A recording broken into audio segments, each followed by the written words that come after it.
ومن آياته أن خلق لكم من أنفسكم أزواجا لتسكنوا إليها وجعل بينكم مودة ورحمة ومن آياته അല്ലാഹു നിങ്ങൾക്ക് ചെയ്ത വലിയ ദൃഷ്ടാന്തങ്ങളിൽ പെട്ടതാണല്ലോ അൻ ഖലഖ ലക്കും മിൻ അൻഫുസികും അസ്വാജ, നിങ്ങൾക്ക് ഇണകളായി അല്ലാഹു നിങ്ങളിൽ നിന്ന് തന്നെ ഇണകളെ പടച്ചു തന്നത് അല്ലാഹു ചെയ്ത വലിയ ദൃഷ്ടാന്തമാണ്. പുരുഷനൊരു സ്ത്രീ, സ്ത്രീക്കൊരു പുരുഷൻ, അല്ലാഹുവിന്റെ നാമം ചൊല്ലി നിക്കാഹ് ചൊല്ലി കുടുംബജീവിതത്തിലേക്ക് പ്രവേശിക്കുന്ന ഭാര്യയും ഭർത്താവും. വജഅല ബൈനകും മവദ്ദതൻ വറഹ്മ, നിങ്ങളുടെ മനസ്സുകൾക്കിടയിൽ സ്നേഹവും കാരുണ്യവും ഉണ്ടാക്കിയതും അല്ലാഹുവിന്റെ വലിയ ദൃഷ്ടാന്തമാണ്.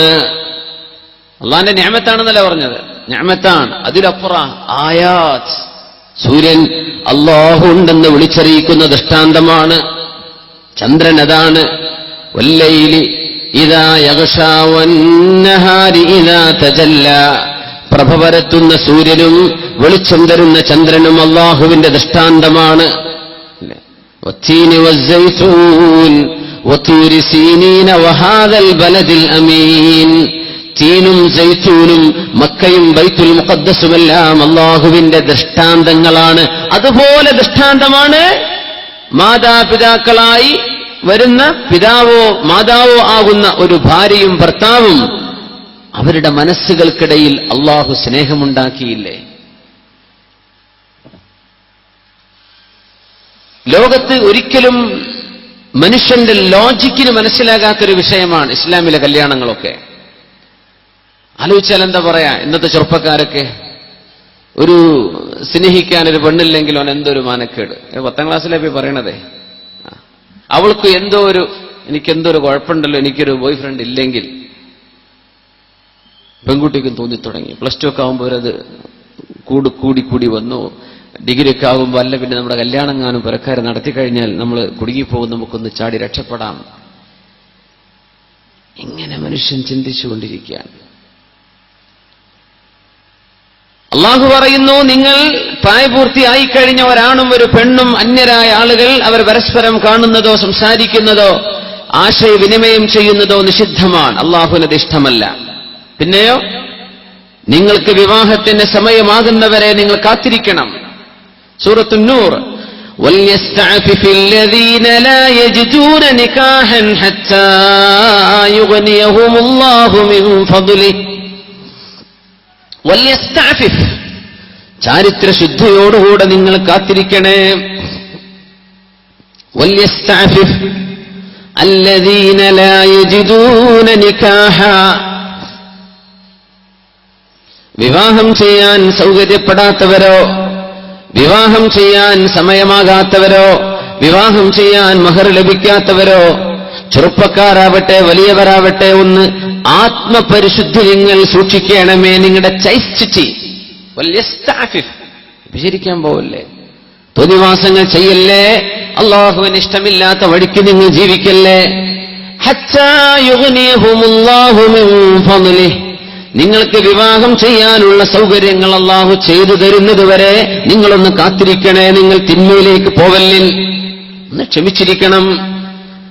ഫസൂമു, നോമ്പ് നോൽക്കാൻ വിവാഹം ചെയ്യാൻ കഴിയാത്ത ആളുകൾ വിവാഹത്തിലേക്ക് ആഗ്രഹമുണ്ട്, പക്ഷേ കഴിയുന്നില്ലെങ്കിൽ അവർ നോമ്പ് നോൽക്കണം. ഫഇന്ന സൗമ ലഹു വിജാ, നോമ്പ് അവർക്ക് കവചമാണ്, ശരീരത്തെ സൂക്ഷിക്കാൻ അവരെ സഹായിക്കുമെന്ന് പരിശുദ്ധ റസൂലുള്ളാഹി സ്വല്ലല്ലാഹു അലൈഹി വസല്ലം. അപ്പോ അറേഞ്ച്ഡ് മാരേജാണ് ഇസ്ലാമിന്റെ സിസ്റ്റം. എന്താ ചെയ്യാ? ഒരു പെണ്ണിനെ ആരെയാണ് വിവാഹം ചെയ്യാൻ പോകുന്നത് അവരെ ഒരിക്കൽ ചെന്ന് കാണാനുള്ള അവസരം അല്ലാഹു തആല അനുവദിച്ചു. വിവാഹം ചെയ്യാൻ താല്പര്യമുണ്ട്, ഏകദേശം മറ്റു വിഷയങ്ങളൊക്കെ യോജിച്ചു വരുന്നുണ്ടെന്ന് ബോധ്യപ്പെട്ടാൽ എന്ത് ചെയ്യാ? ഒന്ന് പോയി കാണാം. എന്നിട്ട് അവരെ വിവാഹം നിശ്ചയിക്കുകയാണ്. കാണാനേ പറഞ്ഞിട്ടുള്ളൂ. എന്തൊക്കെ കാണാൻ പറ്റും ഒരു പെണ്ണിൽ നിന്ന്? വിവാഹം ചെയ്യാൻ പോകുന്ന തന്റെ പ്രതിശ്രുത വധുവിനെ എന്ത് കാണാൻ പറ്റുന്ന? അവളുടെ മുഖം കാണാം, അവളുടെ മുൻകൈ കാണാം. അത്രേ പറ്റുള്ളൂ. സംസാരിക്കാൻ പറ്റുമോ? ഇല്ല. സംസാരിക്കാൻ പറ്റുമോ? പുതിയാപ്പിള കാണാൻ വന്നു, അപ്പൊ എല്ലാവരും ഇന്ന് നമ്മളൊക്കെ ഒന്ന് എഴുന്നേറ്റ് പോവുക, അവർക്ക് പറയാനുണ്ടാവും. ഇത് സിനിമക്കാരൻ പഠിപ്പിച്ചതാ, നമ്മുടെ ശരീരത്തിൽ ഇല്ലത്. എന്ത് എഴുന്നേറ്റ് പോവൽ? ആ പെണ്ണിന്റെ വാപ്പയോ മുതിർന്ന ആങ്ങളെയോ കൂടെ ഉണ്ടായിരിക്കെ ഈ കല്യാണം കഴിക്കാമെന്ന ആൾക്ക് അവളുമായി സംസാരിക്കാം. അങ്ങനെയാണ് നമ്മൾ അങ്ങനെ ചെയ്തെടുത്താൽ ചിലപ്പോൾ കല്യാണം മുടങ്ങി തരും അല്ലേ? ഇവര് തീരെ കോമൺ സെൻസ് ഇല്ലാത്ത ആൾക്കാരാണെന്ന് പറയും. അങ്ങനെ പറയും. കുളവയൽക്കാർക്ക് അത്ര അവബോധമില്ലാത്തവരാന്ന് ഞാൻ വിചാരിക്കുന്നില്ല. നല്ല അവബോധമുള്ള ആളുകളാണ് അല്ലേ? ശറഅ അങ്ങനെയാണ്. നിശ്ചയല്ലേ നടക്കുന്നുള്ളൂ. നിക്കാഹ് നടന്നോ? ഇല്ലല്ലോ. ഇയാൾക്ക് ഈ പെണ്ണിനെ വേണമെങ്കിൽ ഒഴിവാക്കാം, വേറെ പെണ്ണിനെ പോയി കല്യാണം കഴിക്കാൻ പറ്റിയേക്കും.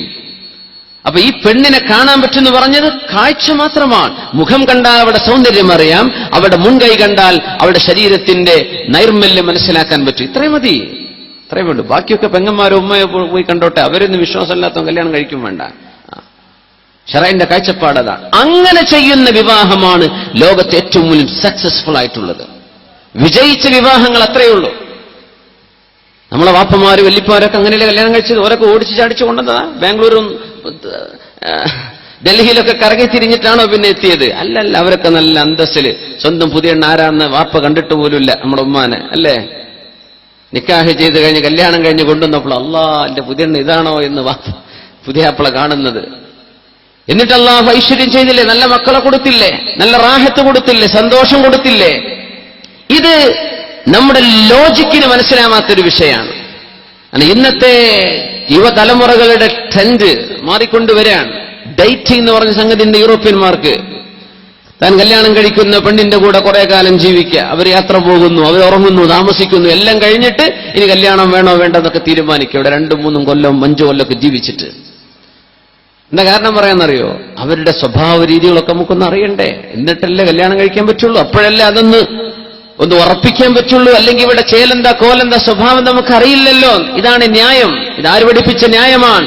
പിശാച് പഠിപ്പിച്ച ന്യായമാണ്. അല്ലാഹു പറയുന്നത് എന്താ? ومن آياته أن خلق لكم من أنفسكم أزواجا لتسكنوا إليها وجعل بينكم مودة ورحمة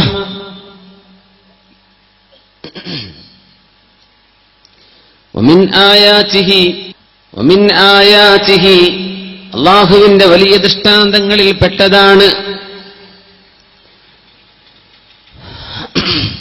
أن جعل لكم من أنفسكم أزواجا നിങ്ങൾക്ക് നിങ്ങളിൽ നിന്ന് തന്നെ ഇണകളെ പടച്ചു തന്നത് അല്ലാഹു ചെയ്ത വലിയ ദൃഷ്ടാന്തമാണ്.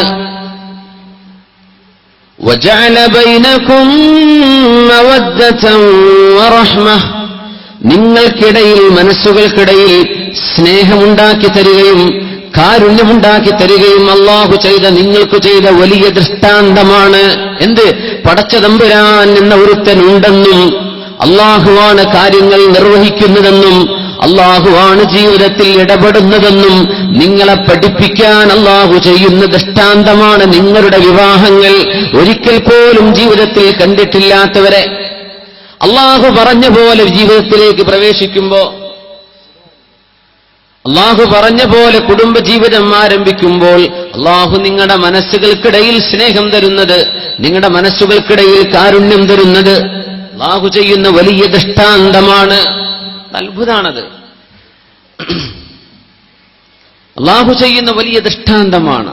എങ്ങനെയാണ് നിങ്ങൾക്കിടയിൽ മനസ്സുകൾക്കിടയിൽ സ്നേഹമുണ്ടായത്?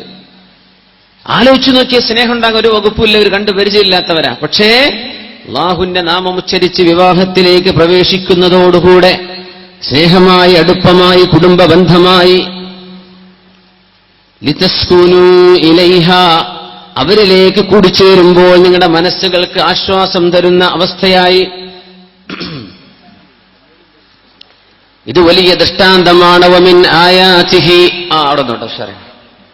വമിൻ ആയാതിഹി ഇത് അല്ലാഹുവിന്റെ ദൃഷ്ടാന്തമാണ്. അൻ ജഅല ലക്കും മിൻ അൻഫുസികും അസ്വാജൻ ലിതസ്കുനൂ ഇലൈഹാ നിങ്ങൾ കൂടിച്ചേരുമ്പോൾ, നിങ്ങൾ മനസ്സുമായി കൂടിച്ചേരുന്ന സമയം, അത് ശരീരമായി കൂടിച്ചേരുമ്പോൾ മനസ്സുകളെ അള്ളാഹു യോജിപ്പിച്ചു തരുന്നത് അള്ളാഹു ചെയ്യുന്ന ദൃഷ്ടാന്തമാണ്.